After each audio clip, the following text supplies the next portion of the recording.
wop a doo wop shoo be doo wop a doo wop shoo be doo wop a doo wop a shoo.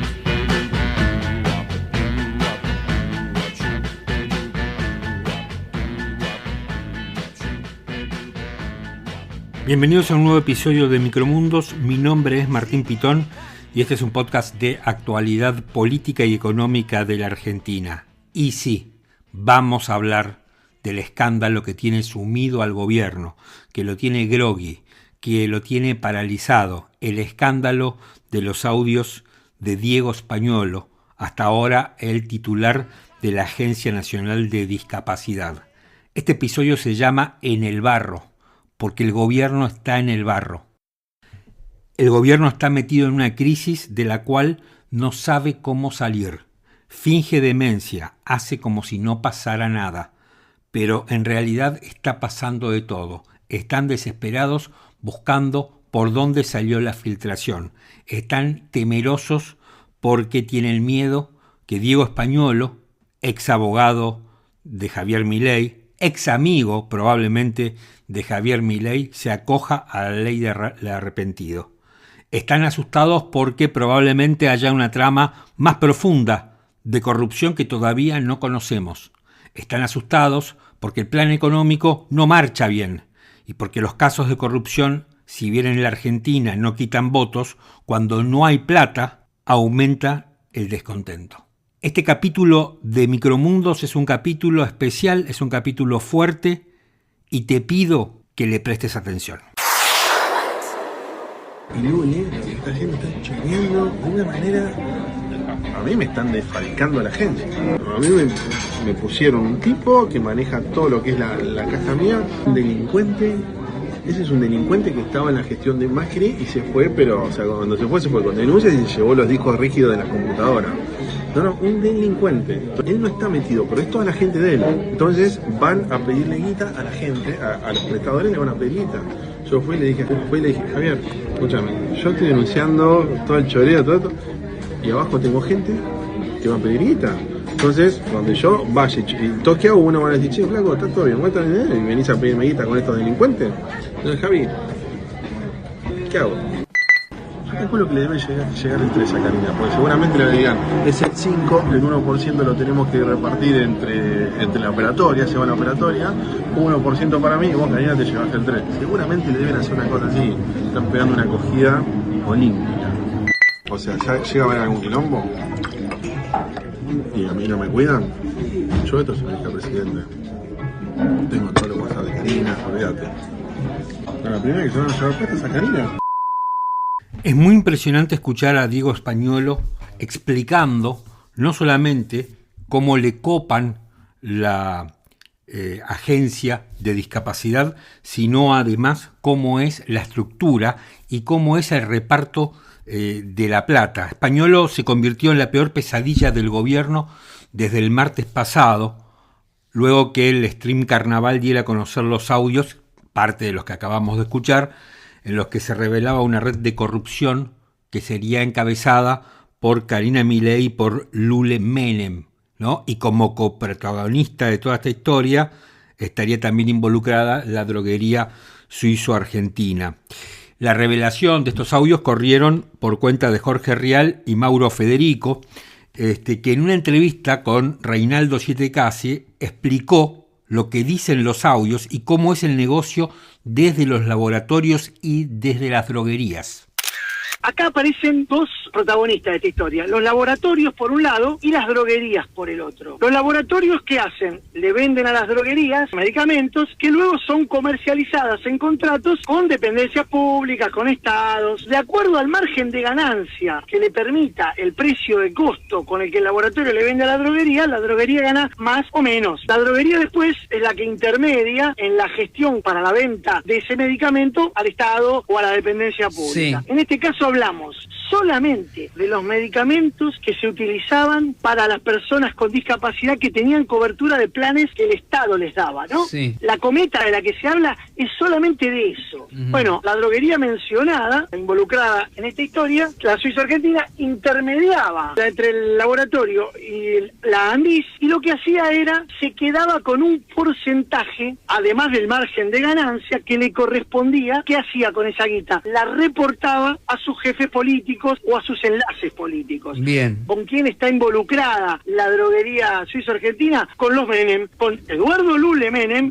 y con Martín Menem. Y las reuniones, según el propio Españolo, donde se acordaba cómo iba a distribuirse la guita, la casa del country de Fernando Menem, el hermano de Martín Menem y primo de Lule. En el próximo audio, Mauro Federico explica cómo, siempre según Españolo, se distribuía la presunta coima entre los Menem y Karina Milei con unas supuestas mexicaneadas que la tendrían como víctima a la propia Karina.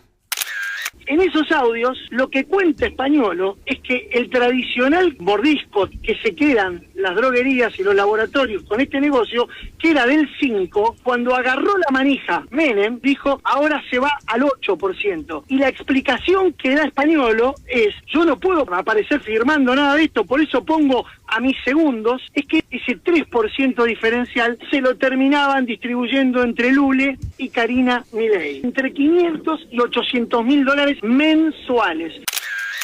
A ver, creo que el gobierno, y es una obviedad de lo que voy a decir, acaba de pasar su peor semana desde que Javier Milei asumió hace algo menos de 2 años.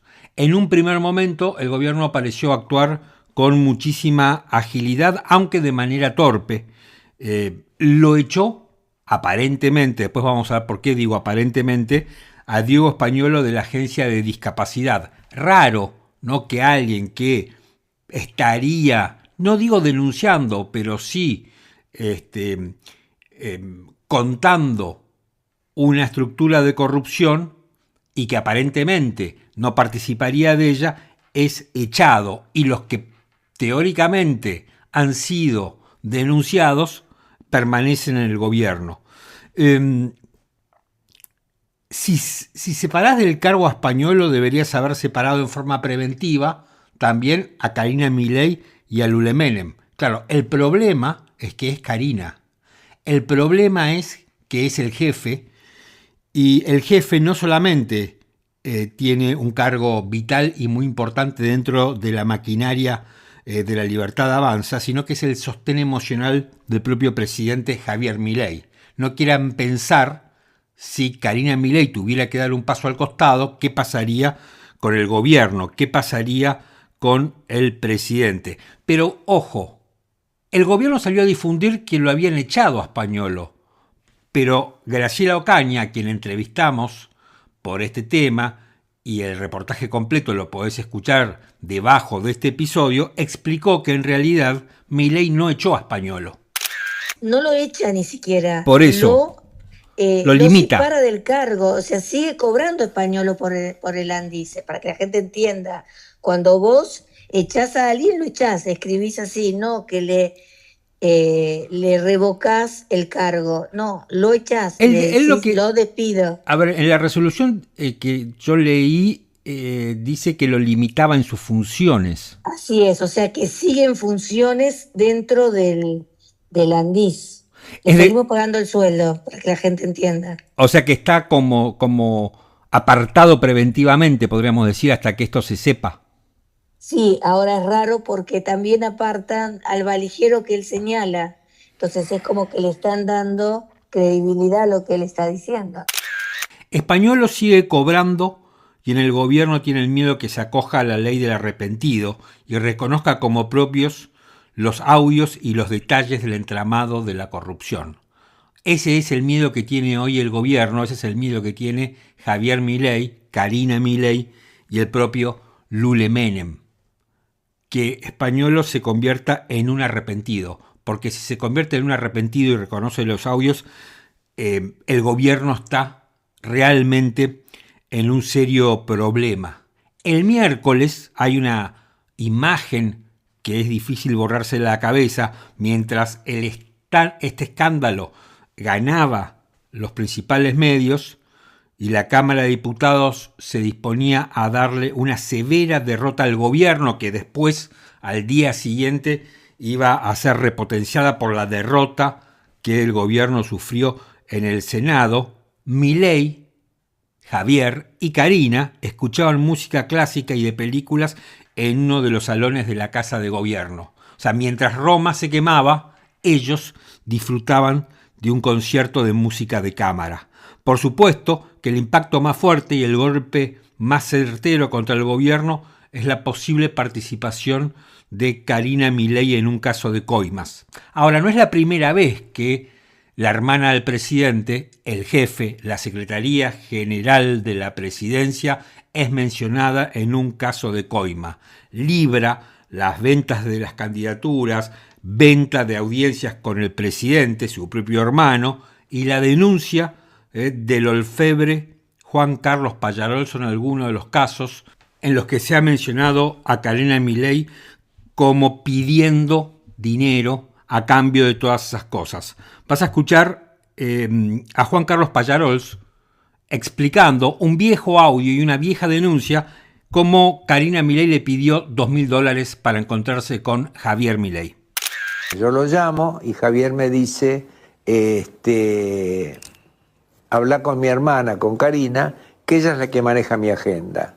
Entonces, cuando yo hablo con Karina, me dice ella, como no, el miércoles vos me digas, yo le aviso a Javier y él va a pasar por ahí, pero previamente me tenés que depositar $2.000 en una cuenta. Y me pasaba un número de teléfono, un número de una cuenta. El jueves, el Senado le propinó una derrota muy fuerte al gobierno.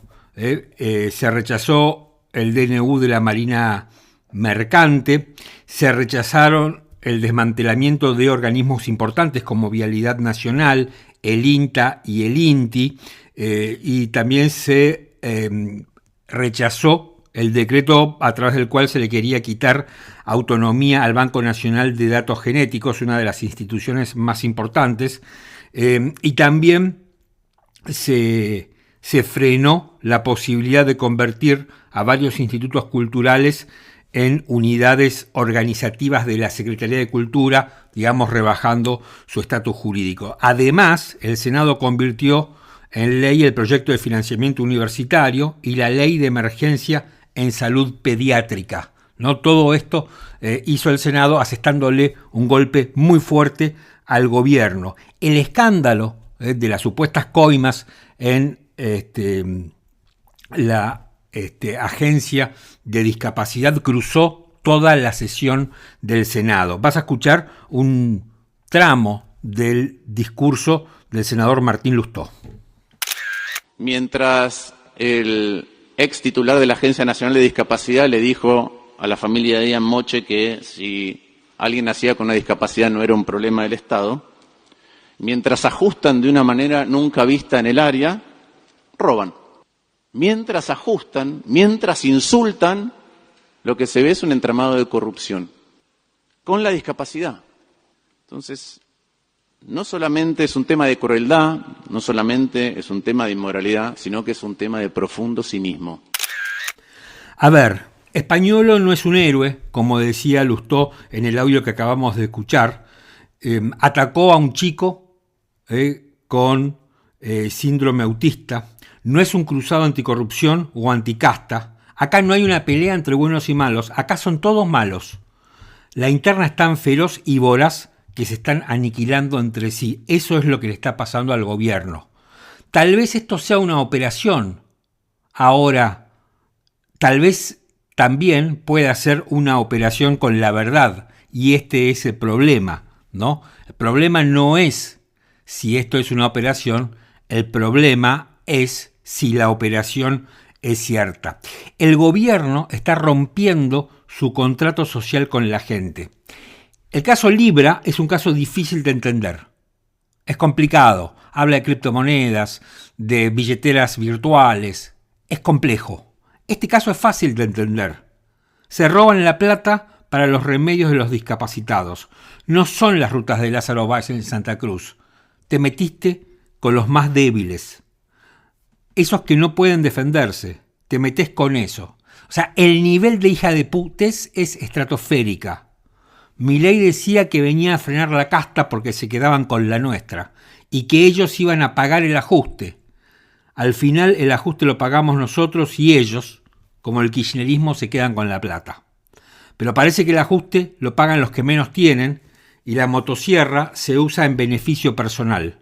Por eso no pueden decir nada, porque se les rompió la narrativa, se terminó la batalla cultural, se terminó la épica de los leones rugiendo, quedó totalmente rota. Hoy el gobierno de Javier Milei es un gobierno roto.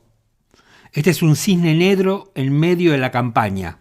Los candidatos no pueden hablar porque no saben qué decir, porque tienen que responder sobre esto.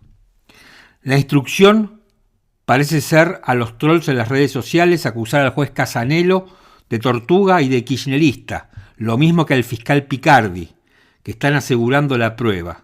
Tienen que deslegitimar el escándalo diciendo que los audios están editados y que Diego Españolo es un mitómano, a pesar que es el funcionario con más entradas a la Casa de Gobierno y a la quinta presidencial de Olivos, a pesar que Españolo era amigo personal de Milei y era su abogado, lo de siempre. Además, dicen que se trata de una operación del kirchnerismo porque el denunciante fue Gregorio Dalbón, uno de los abogados defensores de Cristina Fernández de Kirchner. Si fue una operación, ¿qué importa? Lo que importa es si es cierto o no lo que dicen esos audios. Lo que importa no es el momento en que se hace la denuncia y esto llega a la luz pública. Lo que importa es si está funcionando un entramado de corrupción que tiene como protagonista y principal beneficiaria a la hermana del presidente de la Nación y una de las personas más importantes de este gobierno. Eso es lo que importa, no todo lo demás. Es más, sería lógico que fuera una operación política. Sería lógico que en el medio de una campaña electoral haya una operación política para hacerle daño al gobierno. Es obvio que debe ser así. Es el juego de la política. Es verdad que el escándalo estalla cerca de las elecciones, pero para mí, al menos, eso no es relevante. Vas a escuchar a Graciela Ocaña, en otro tramo del reportaje que le hicimos para este episodio de Micromundos, hablando justamente de esto, del tema de la campaña, y que justo aparece esto en el medio de ella. El presidente mostró una insensibilidad y nos mintió, porque nos dice que no hay plata, pero están cobrando coimas. Es plata hay, para pagar las coimas hay. Entonces nos mintió a todos los argentinos. ¿Es casual que este escándalo estalle cuando está empezando la campaña? Mira, no lo sé, puede ser, pero a mí no me importa cuando estalle. A mí lo que me importa es que no haya corrupción. Y si hay corrupción hay que combatirla, en campaña o fuera de campaña. El viernes, el presidente dio un discurso a la Bolsa de Comercio de Rosario. Por supuesto que todo el mundo estaba esperando que el presidente dijera algo de lo que había pasado, del escándalo que recién empieza. El presidente, en vez de hablar y dar algún tipo de explicación acerca de las graves denuncias que hay de la investigación judicial, de los allanamientos, de los teléfonos celulares que se han entregado, a pesar de todo este escándalo, el presidente no dijo nada. El presidente prefirió dar una especie de clase de economía y hablar de la estrategia electoral.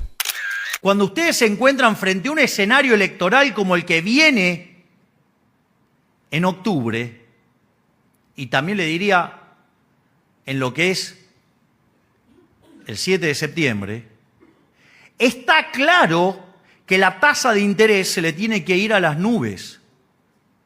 ¿Por qué? Porque están del otro lado los sodomitas del capital, están los orcas, están los cucas. Y esa es la realidad. Y por eso sube la tasa de interés. Es decir, como muy bien le puso el doctor Sturzenegger, el riesgo cuca, sí, es el riesgo cuca.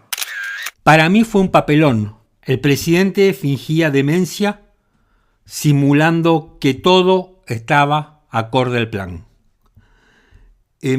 Como gesto de apoyo, en primera fila la puso a Karina Milei, diciendo que la relación entre ellos, desde el punto de vista político, por supuesto, no está rota.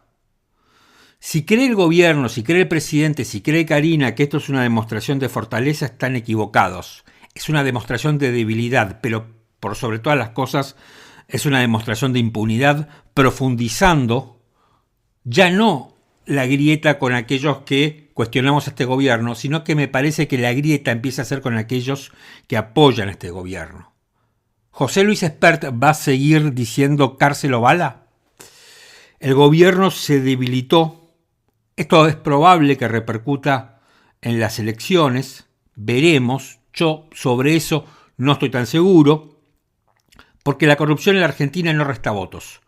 La victoria del kirchnerismo y del menemismo son, creo, una prueba de esto que estoy diciendo.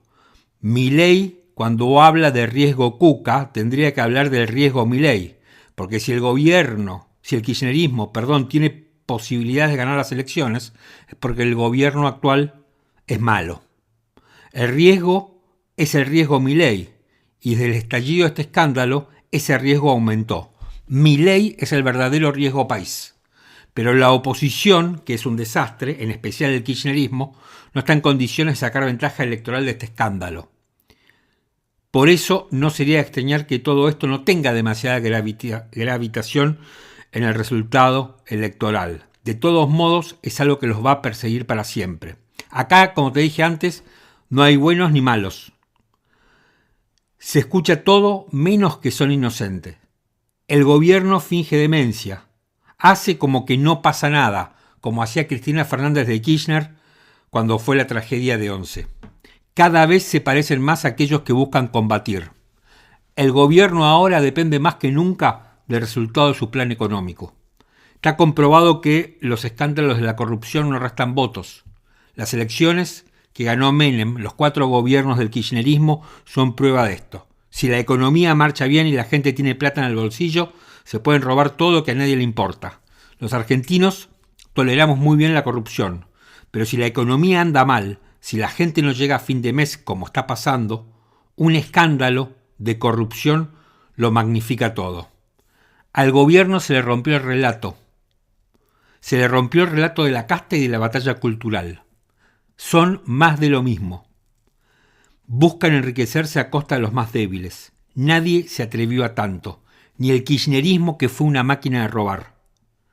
No quiero cerrar este comentario sin escuchar lo que dijo la senadora del PRO, Álvarez Rivero. No creo que los niños argentinos tengan derecho a venir al Garrahan a ser curados. Ese derecho yo no lo conozco en ningún lado. Carmen Álvarez Rivero es senadora de Córdoba por el PRO, aunque hoy está más inclinada por La Libertad Avanza. Ella pone en evidencia toda la crueldad de este régimen, toda la crueldad de este gobierno. Seguramente, si este escándalo no hubiera estallado, este hubiera sido el audio de la semana. Más allá que la señora es un ignorante en materia constitucional y es un ignorante en varias otras materias, como ya lo ha demostrado en varias de sus ocurrentes manifestaciones, a mí me llama muchísimo la atención la crueldad, porque ni siquiera da para hacer un análisis jurídico, aunque lo podríamos hacer y demostrar su ignorancia en cuestiones elementales del derecho que como senadora al menos rudimentariamente debería manejar. Esta gente es cruel. Es una crueldad que disimulan en hacer un Estado más chico pero inservible. Es una cuestión ideológica y esta es su batalla cultural. Una mezcla de crueldad con enriquecimiento ilícito.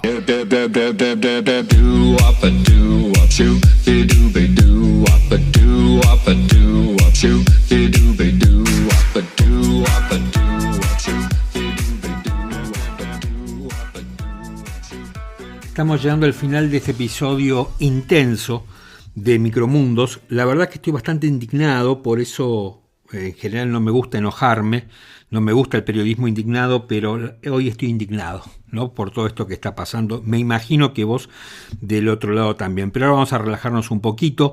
En un momento les estoy dando la recomendación de la semana, que es una miniserie británica de 5 episodios que la encuentran en Netflix. Pero antes de charlar sobre eso, les quiero recordar que si les gustan Micromundos, suscríbanse, dennos un like y recomiéndennos a todos los que puedan. Además, nos viene muy bien que de cuando en cuando nos inviten con un cafecito o con más de un cafecito.